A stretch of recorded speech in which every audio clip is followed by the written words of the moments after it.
أعوذ بالله من الشيطان الرجيم بسم الله الرحمن الرحيم قل هو الله أحد الله الصمد لم يلد ولم يولد ولم يكن له كفوا أحد بسم الله الرحمن الرحيم قل هو الله أحد الله الصمد لم يلد ولم يولد ولم يكن له كفوا أحد بسم الله الرحمن الرحيم قل هو الله أحد الله الصمد لم يلد ولم يولد ولم يكن له كفوا أحد بسم الله الرحمن الرحيم قل أعوذ برب الفلق من شر ما خلق ومن شر غاسق إذا وقب ومن شر النفاثات في العقد ومن شر حاسد إذا حسد بسم الله الرحمن الرحيم قل أعوذ برب الناس ملك الناس إله الناس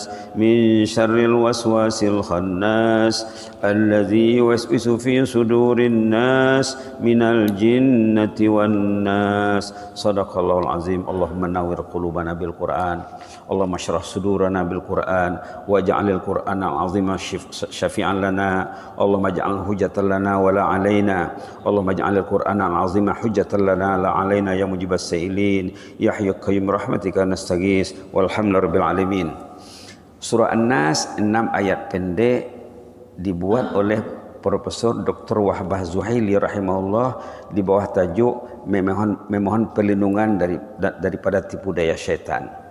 Inti surah An-Nas ini kita berhadapan dengan musuh, maka mintalah perlindungan Allah supaya Allah melindungi kita ini supaya kita selamat.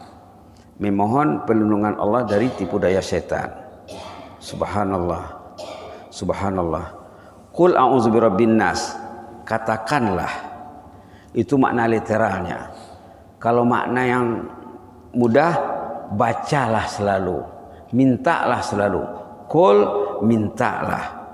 A'udzu birabbin nas. Lindungilah aku ya Allah. Yang doa yang lebih menyentuh ataupun menyentuh ya dalam surah Al-Mu'minun itu cantik sekali. Kalau kita ingin meminta perlindungan Allah, kita baca ayat dalam surah Al-Mu'minun. Surah Al-Mu'minun, Bismillahirrahmanirrahim. Ayat 97 halaman 348. Rabbi a'udzubika min hamazati syayatin wa a'udzubika rabbi an yahdurun. Ini cantik sekali. Ini cantik sekali. Yang kita kaitkan dengan surah An-Nas tadi ya. Qul a'udzu birabbin nas. Mintalah. Yang disuruh itu Nabi Muhammad ya. Yang disuruh Nabi Muhammad. Apalagi lah kita nih. Yang disuruh Nabi Muhammad. Suruhan, arahan kepada Nabi, arahan juga kepada umatnya. Jadi dalam surah Al-Mu'minun apa bunyi permintaannya? Rabbi a'udzubika. Ayo kita baca ayat 97 sama 98 ya. A'udzubillahi minasyaitonir rajim. Wa qur rabbi a'udzubika min hamazatis syayatin. Wa a'udzubika rabbi an yahdurun. Kalau kita doa boleh ambil pada Rabbi saja. Nah, Rabbi a'udzubik. Ya Allah, aku memohon perlindunganmu daripada gangguan syaitan. Aku memohon perlindunganmu daripada kedatangan dan kehadiran syaitan mengacau kehidupanku ini. Begitulah. Qul, katakanlah. Itu makna literal secara kamus. Tapi maknanya bacalah selalu, mintalah selalu. Qul a'udzu birabbin nas. Selalu baca. Selalu baca. Kalau kita ada gangguan rasanya ada serangan, baca. Tiba-tiba kita diserang. Kita pergi keluar kemana-mana ada serangan syaitan. Qul a'udzu birabbin nas, malikin nas, ilahin nas. Ataupun baca yang tadi itu Rabbi a'udzubika min hamazati syayatin wa a'udzubika rabbi an yahdurun. Katakanlah wahai Muhammad, aku memohon perlindungan kepada Tuhan pemelihara manusia. Di sini diterjemahkannya Rabbi itu Tuhan yang memelihara manusia. Malikin nas, raja manusia.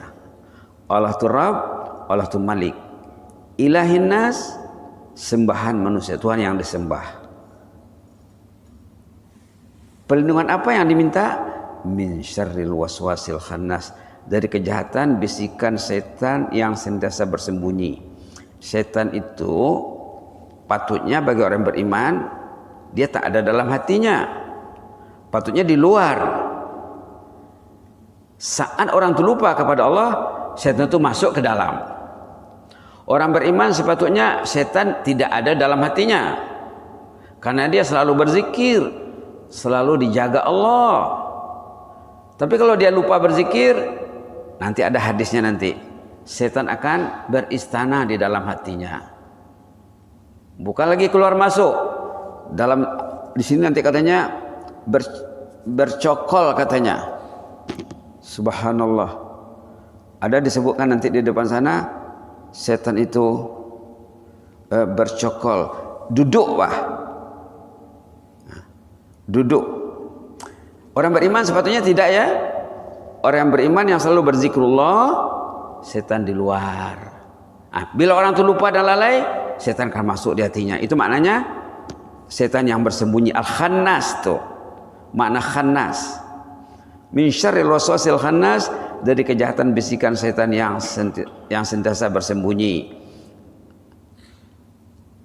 Allazi yuwaswisu fi sudurin nas, yang membisikkan kejahatan di dalam dada. Dada itu maksudnya hati. Dada di sini maksudnya hati. Setan yang ditargetnya hati. Karena bila dia sudah menguasai hati, semua akan dikendalikan oleh setan. Wal iyadzubillah, na'udzubillah. Minal jinnati wan nas, dari kalangan jin dan manusia. Jadi setan itu di sini ada dua. Ada setan jin yang halus, ada setan manusia yang nampak, berjalan, bercakap, berinteraksi dengan kita. Kadang-kadang kawan serumah, kadang-kadang kawan sekamar, sebilik, kadang-kadang kawan setempat tidur, kawan seselimut, kawan sebantal. Partnernya sendiri yang dekat di hatinya, ternyata wataknya watak syaitan. Ini berlaku apalagi zaman sekarang. Kadang-kadang dua-duanya watak syaitan. Mak bapaknya watak syaitan, jadi anaknya kemana dibawa? Tidak akan dibawa ke masjid. Tidak akan dibawa ke masjid. Tempat lain dibawanya, ke masjid tidak dibawanya. Karena yang kontrol syaitan. Dulu ada tazkirah yang mulia, Rais Kupu SB cantik sekali ya. Tertarik dengan tazkirahnya. Katanya rumah orang-orang kita ini katanya tempat setan iblis beristana di dalam. Maka kebanyakan keluarga kita ini broken home katanya. Tidak kenal Allah, tidak kenal agama, tidak kenal. Karena setan sudah monopoli di dalam kehidupan mereka katanya. Subhanallah, hebatnya pandangan bernas yang mulia Rais Kupu SB. Adakah kita sekat setan masuk rumah dengan berzikir? Katanya kebanyakan orang kita ini tidak berzikir masuk rumah. Dalam hadis disebut, bila kita masuk rumah tidak berzikir, setan itu ikut masuk. Subhanallah. Boleh ditengok di internet mungkin ya, ceramah Al-Fadil yang mulia Rais Kupu SB, sahabat baik kita ya, Dr. Haji Adnan bin Haji Besar hafizahullah. Baik, itu terjemahan ringkasnya. Kita lihat sedikit tafsir dan ulasan. Firman Allah yang bermaksud qul a'udzu birabbin nas, katakanlah wahai Muhammad, aku memohon perlindungan kepada Tuhan pemelihara manusia, malikin nas ilahin nas, raja dan sembahan manusia. Ayat 1 dan 3 maksudnya apa? Katakanlah wahai Rasulullah, aku berlindung, aku berdoa dan memohon pertolongan Allah. Allah itu mendidik manusia, menjaga manusia, mencipta, mengurus manusia, memulihkan kesejahteraan. Jadi di sini ada 5 terjemahan Rabb tuh. Perhatikan ya. Profesor Dr. Wahbah Zuhaili rahimahullah menerjemahkan Rabb, Allah itu pendidik, mendidik. Kita mesti terasa Allah itu mendidik kita. Kita dididiknya dengan Ramadan, dididiknya dengan tarawih, dididiknya dengan witir, dididiknya dengan tahajud, dididiknya dengan siam, dididiknya dengan qiyam, dididiknya dengan zikir, dididiknya dengan kesehatan. Ada kalanya Allah didik kita dengan penyakit, kasihnya demam, supaya orang tuh, oh, Allah mendidik aku dengan demam supaya aku muhasabah diri, di mana silapnya aku. Oh, barangkali Allah mengabulkan doaku, aku minta ampun, selama ini aku minta ampun kepada Allah, maka dikasihnya aku demam supaya dosaku hanyut. Orang beriman melihat macam tu. Allah tu mendidik kita ni, menjaga, mencipta, semua orang tahu ya, mengurus urusan manusia, memulihkan kesejahteraan mereka. Allah juga pemilik kerjaan yang sempurna dan kuasa yang perkasa. Allah juga lah Tuhan yang disembah, dipuji oleh manusia. Nama Tuhan, Tuhan maksudnya sini ilah ya, ilahin nas tu maksudnya. Boleh catat di situ. Tuhan di sini maksudnya ilah. Nama ilah atau Tuhan yang khusus untuk Allah tanpa ada yang berkongsi dengannya. Ilah itu tidak boleh digunakan untuk makhluk, untuk manusia. Itu khusus untuk Allah.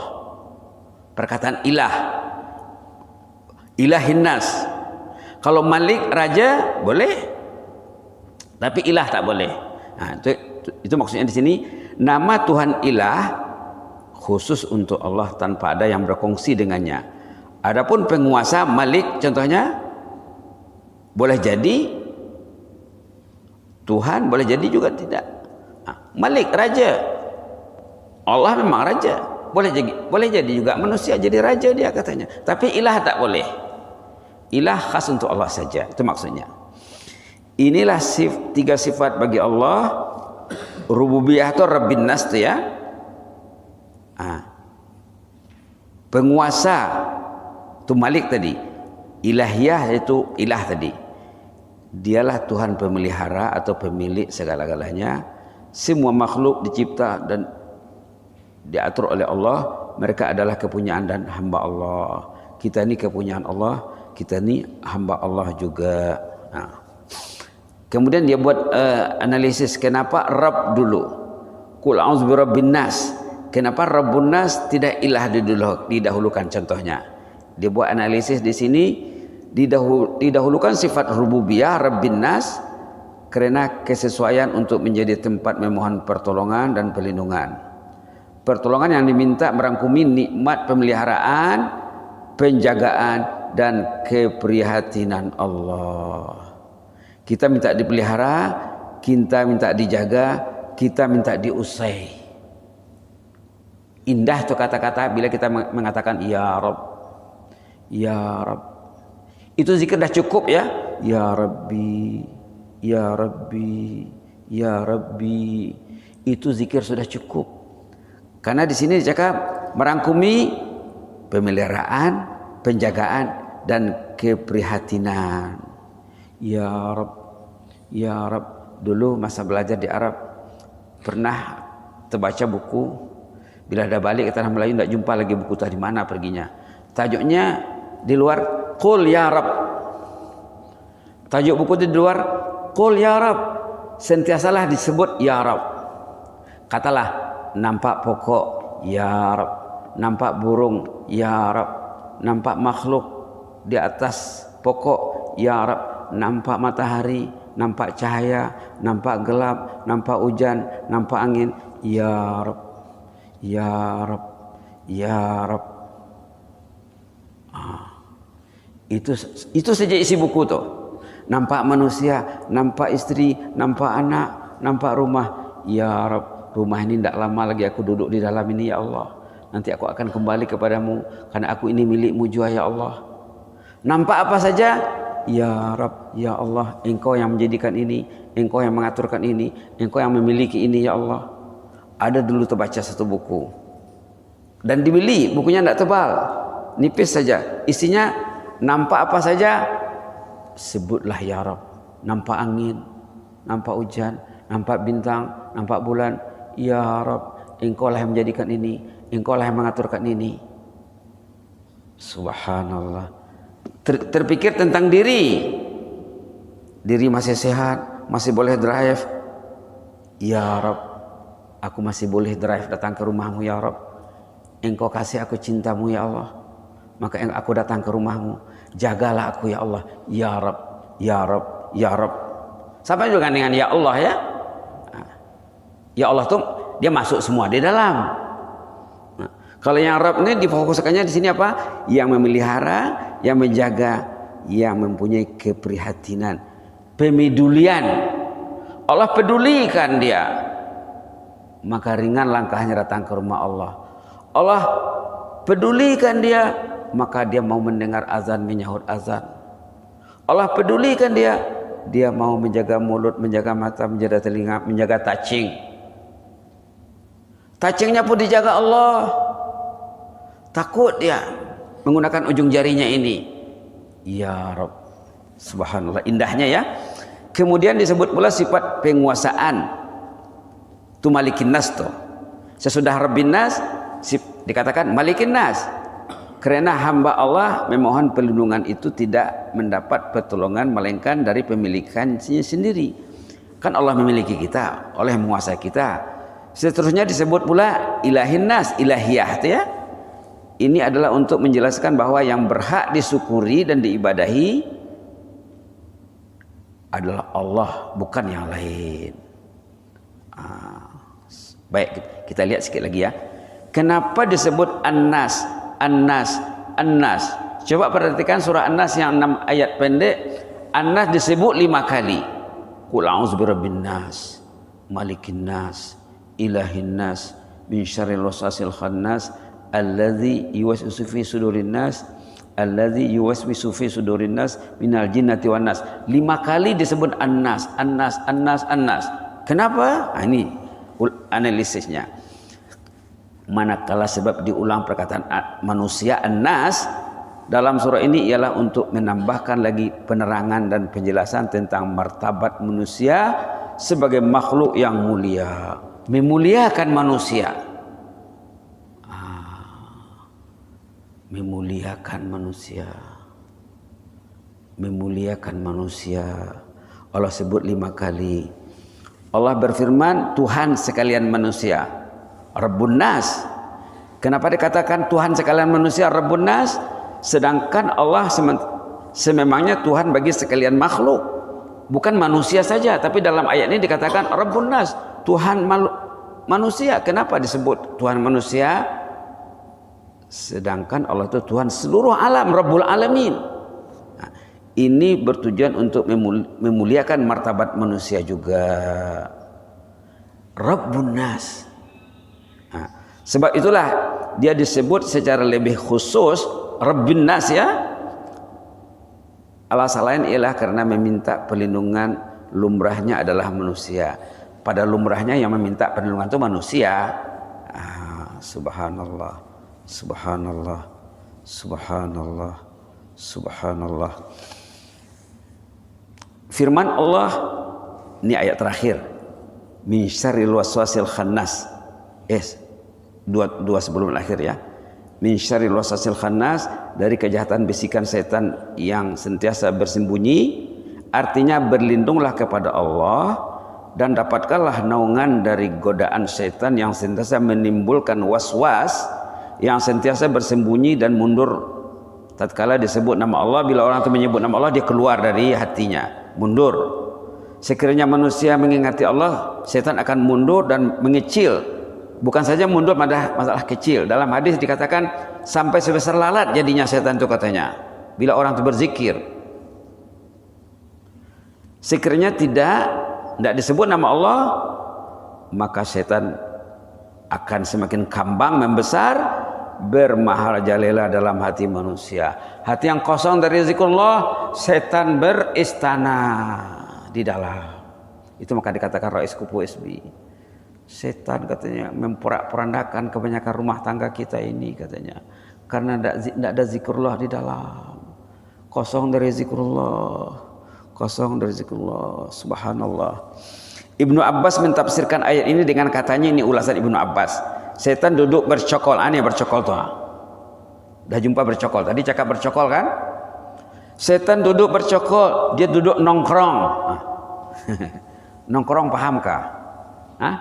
Bercokol, duduk standby, Pak. Dihunyi, duduk dalam hati itu. Bapak tuh senyum dia dengar nongkrong tuh. Duduk dalam hati itu. Bertapak di situ. Tidak mau keluar. Situlah rumahnya.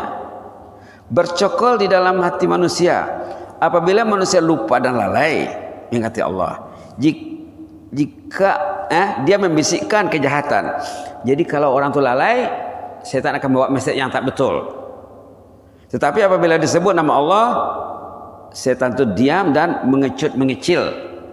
Cuma kata-katakan dalam hadis lain sampai sebesar lalat. Maka kita banyakkanlah zikrullah ya. Zikrullah apa-apa zikirlah.